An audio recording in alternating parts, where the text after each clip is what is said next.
साथीहरू सबैजनालाई हार्दिक नमस्कार एन्ड स्वागत गर्न चाहन्छु। यो हो सिके ब्लग्स। म मेरा ब्लग्सहरूमा समसामयिक विषयहरूमा केही कन्टेन्टहरूमा आफ्नो आवाज दिने गरिरहेको हुन्छु र आजको मेरो कन्टेन्ट रहेको छ यो बर्खा समयमा हामीले यात्रा गर्छौँ विभिन्न पहाडी अफरोडहरूको, त्यसको विषयमा मैले महसुस गरेका मेरा भनाइहरूको विषयमा म आफ्ना केही शब्दहरू राख्न गइरहेको छु। मैले हिजो भर्खरै मात्र आफ्नो अफिस टाइम सके पछाडि गाउँकै दाजुहरूले सुझाउँ त गाउँतिर भनेपछि उहाँहरूसँगको एउटा गाडीमा सानो मिन्टाडा ट्रकमा चाहिँ म गाउँतिरको यात्रा गरेको थिएँ। गाउँतिरको यात्रा गर्ने क्रममा म जस्ट घुम्नको लागि गएको, मेरो कुनै समस्या या मेरो आवश्यकता इमर्जेन्सी त केही पनि थिएन। तर पनि त्यो बाटोमा जाँदै गर्दाखेरि बाटोको स्थिति देख्दाखेरि मेरा मनमा अनेक प्रश्नहरू उब्जे, किनभने बाटोमा नालीको अवस्था थिएन, नाली नै थिएन। नाली नभएपछि गाउँघरको म्याक्सिमम् पहाडी बाटोहरूमा नाली हुँदैन र नाली नभएको कारणले गर्दाखेरि बर्खायाममा आउने भेल पानीहरू चाहिँ त्यो गाडीको लिकै लिक बगिदिँदाखेरि गाडीको लिकहरू खोलिएर एकदमै नराम्रो, एकदम अप्ठ्यारो भइरहेको देखेँ मैले।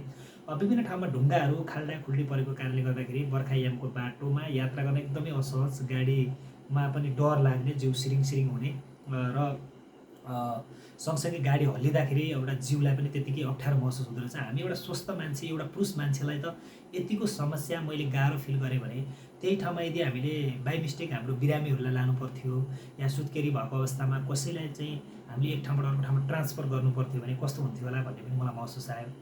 त्यस कारणले गर्दाखेरि मैले के सोचेँ त भन्दाखेरि हो, नेपालमा भौगोलिक रूपले नेपाल विकट छ, जसका पहाडी क्षेत्रहरूमा चाहिँ बर्खायाममा सडकहरू अवरुद्ध हुने गर्दछन्।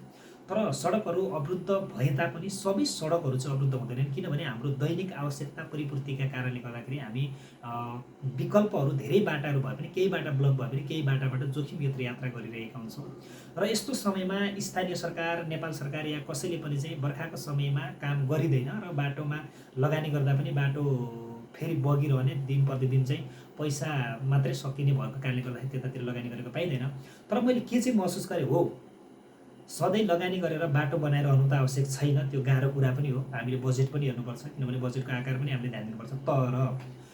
तर नाली पनि एउटा बाटोमा नहुनु, या हामीले नाली त व्यवस्थापन गर्न सक्थ्यो होला नि त स्थानीय निकायबाट, नाली मात्रै व्यवस्थापन गरिदिएको भए त्यो भरिएको पुरिएको ठाउँमा हामीले आफैले पनि त्यसलाई खोलेर एउटा व्यवस्थित गर्न सक्थ्यो होला। नालीकै कारणले गर्दा मलाई लाग्छ रोडहरू यति बिग्रेको हो कि बर्खामा, नत्र कुनामा नाली हुने हो भने बिचको लिक केही पनि हुँदैन क्या। ठाउँमा चाहिँ हामीले चाहिँ ड्याम बनाइदिने हो भने, सही व्यवस्थापन गरिदिने भने, नाली नभएकै कारणले रोड बिग्रिएको जस्तो पनि मलाई धेरै ठाउँमा महसुस हुन्छ। त्यस कारणले गर्दाखेरि अब हामीले बर्खाको समयमा यात्रा गर्नै पर्छ, जोखिमयुक्त यात्रा पनि गर्नै पर्छ। हामी विशेष कारणवश चाहिँ सधैँ हामी यात्रा गरिरहेको कारणले गर्दाखेरि हामी हिँड्न मन पराउँदैनौँ। तर हामी के चाहिँ गर्न सक्छौँ त? कि सधैँ यस्तै जोखिमयुक्त यात्रा गर्ने? कुनै दिन दुर्घटना भइहाल्यो भने के गर्ने? हो, नेपालमा यस्तै सिस्टम छ, हामी दुर्घटना हुनुभन्दा पहिले कुनै पनि कुरामा ध्यान दिँदैनौँ, हामी त्यस्तै यात्रा गर्दैछौँ। बाटोमा एउटा ढुङ्गा परिरहेको छ, हामी यात्रा गरिरहेछौँ भने त्यो ढुङ्गा हामी हटाउँदैनौँ, हामी कट्छौँ जान्छौँ, त्यसले केही म्याटर गर्दैन, तर जबसम्म त्यो ढुङ्गाले कुनै एक्सिडेन्ट बनाउँदैन। त्यसैले हाम्रो यात्रा त रोकिनेवाला छैन, हामीले सधैँ जोखिमयुक्त यात्रा गरिरहनुपर्छ। त्यस कारणले गर्दाखेरि हामीले सक्छौँ भने स्थानीय निकायलाई दबाब दिएर कम्तीमा नालीहरू कोर्नको लागि, अनि त्यो क्षेत्रको बाटोमा एक दुईजना भए पनि सानो रकम दिएर पनि नाली खाल्डाखुल्डी पुर्ने लिकहरू व्यवस्थापन गर्नको लागि चाहिँ बजेट छुट्याउन सकिन्छ। मैले धेरै ठाउँमा त्यस्तो पनि देखिरहेको छु। बर्खाको समयमा 2-3 महिना केही व्यक्तिहरूलाई काममा लगाइएर, पालिकाबाटै काममा लगाएर चाहिँ बाटोहरू मर्मत गरिरहेको, नमिलेको ठाउँमा चाहिँ पानीहरू काट्ने गरिरहेको मैले देखिरहेको छु। अनि होइन भने यदि हामी पालिकालाई दबाब दिएर सक्दैनौँ या अरूले पनि पालिकाको क्षमता स्रोत छैन भने पनि हामीले आफ्नो समय, खाली समय या बिदाको दिनको समयलाई युटिलाइज गरेर त्यो बाटोमा अलिकति पनि हामीले समय दियौँ भने, त्यसमा भएका खाल्डाखुल्डी पुर्ने, सामान्य नालीका व्यवस्थापनहरू गर्ने, त्यहाँ भएका ढुङ्गाहरू हटाउने मात्रै गऱ्यौँ भने, पानी हिलोहरूमा पनि अलिकति ढुङ्गाहरू बिछ्याइदियौँ भने के हाम्रो बाटो साँच्चीकै बर्खायाममा पनि सरल चल्न सक्दैन र?